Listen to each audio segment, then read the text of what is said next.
and stuff. Just wanted to show you this as well. About me? I didn't even fight last night. Just Dana. Do you have any updates about the eye of Tom Aspinall, and is there a rematch in the works? Oh, Jesus, don't let me talk about Tom Aspinall's eye. Apparently he's going in for a second surgery or just had it, and by surgery I mean injections. I have no idea. Get a quote from him.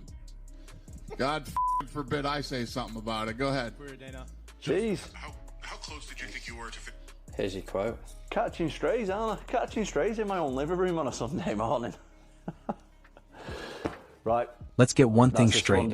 Forget the talk about Cyril Gane. Tom Aspinall is an absolute juggernaut. If you think he's chasing paydays, you've completely misread this man. A fighter with his level of combat intelligence and raw physical power doesn't beg for opportunities. He creates them. The harsh truth is this: a real contender's toughest battle is often not inside the octagon, it's against the system built around it. If you want to understand why the UFC should be paying close attention, you need to grasp why Tom Aspinall is about to shake everything up. That is the real battle. The moment you play the victim, the moment you try to manipulate the narrative from a position of helplessness, you've already lost. That is not the mindset of a champion. Tom Aspinall's situation goes far beyond an eye poke. This is about a man with a champion's core being pushed to demand his freedom from an organization that won't give him a fair path forward. He was ready to run it back, and anyone paying attention knows that. The reports are out. The UFC asked Tom Aspinall to vacate the title until he was ready to go. And he said he'd be willing to vacate the title as long as they released him. Now, that opens the door so he can go ahead and box.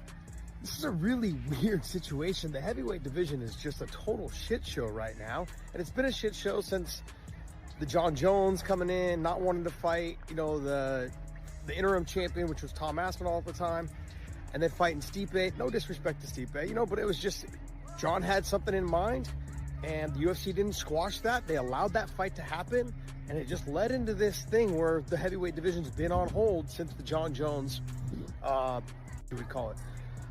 Bottom line is, Jailton Almeida is gone. Okay, they just released him. Tom Aspinall, if he is gone, Jon Jones doesn't seem like he's coming back, especially not to the heavyweight division. We have a mess. We have a disaster on our hands. The heavyweight division and the 205-pound division, the light heavyweight division, both weight classes are the worst that they've ever been. And these used to be the pillars. This used to be what would carry the promotion. When the merger of Strikeforce and the UFC happened, the heavyweight division had ever been.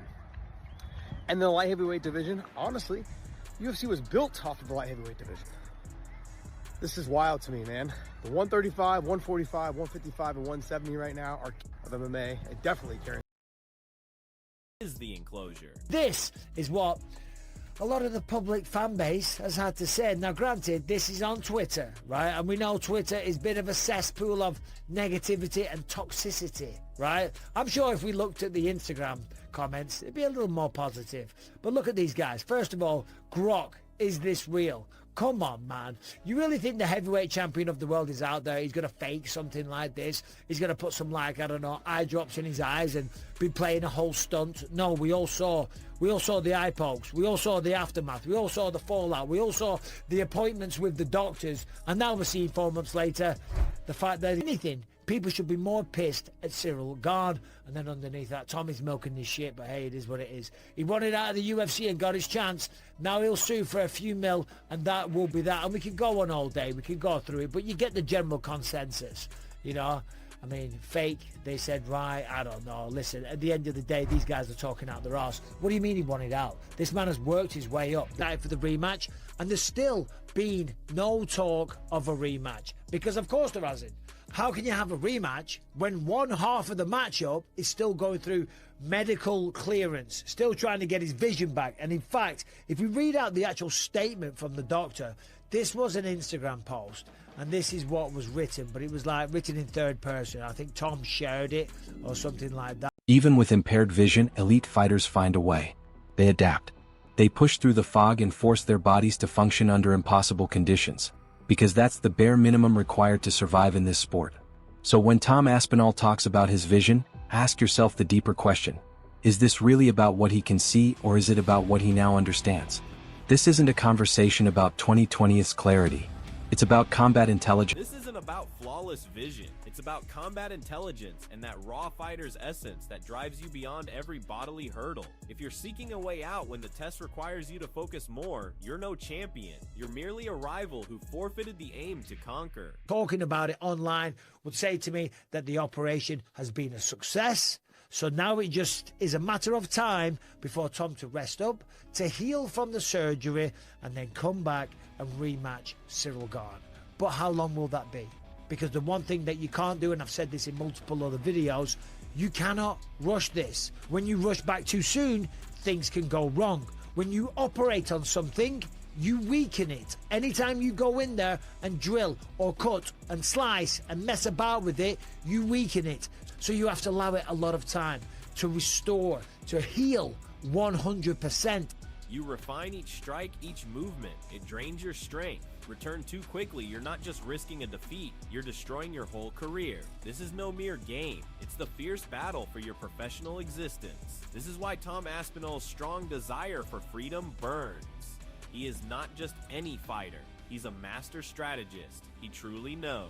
Resisting, not merely one setback, but his whole reputation. When conditions force you battle weakened, you must ask yourself, are you a victor or just a pawn? I ignore all the negative comments on Twitter and Instagram and all these dickheads online because they don't know what they're talking about at the end of the day. You'll be back at some point. I look forward to it. I look forward to the rematch with Cyril Gane, and then you'll get used to all this shit again. Everyone coming out the woodwork and talking crap. Anyway, what do you guys think about everything that I just said? What do you think about Tom's situation? Do you think they're going to bring in an interim champion? Is it going to be Cyril Gane versus Alex Pereira, something like that?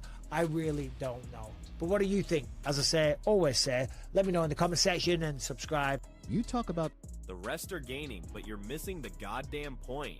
Russ, it's the bitter reality of a wounded predator caged, seeing your division move without you. That's why he's seeking freedom. A victor's spirit won't stay idle. And here's the harsh fact you aren't hearing. Sometimes the truest fighter's soul isn't about battling the next foe. It's about stops your momentum. You imagine the UFC wants an injured, frustrated talent benched? This is no request. It's a dominance move from a man who understands his worth. You must etch that into your mind. Supposed to have when you're fighting the best people on the planet. So it's not that he was looking for a way out, it's that he got double poked in the eye. And now, as we say, here we are 4 months later, the man has had surgery. Not one, apparently he's had 2, right? And you can see the damage on the eyeballs, right? Anytime they mess with the eyes, I've had multiple eye surgeries, right? I lost my retina. You all know this story by now if you're new to the channel and you haven't seen this shit, right? Yeah, I lost an eyeball and I had a lot of surgery. You witnessed it. They weren't merely random eye jabs. That was the cruel nature of the sport, tearing at a fighter's optic nerve, threatening to end his whole career. A warrior's soul. But what good is heart if your primal weapon is deeply impaired? You suppose that's a shirker seeking an exit? Nope, that's a top caliber true gift. A life of impaired vision. When the octagon requires every... I'm certain you possess the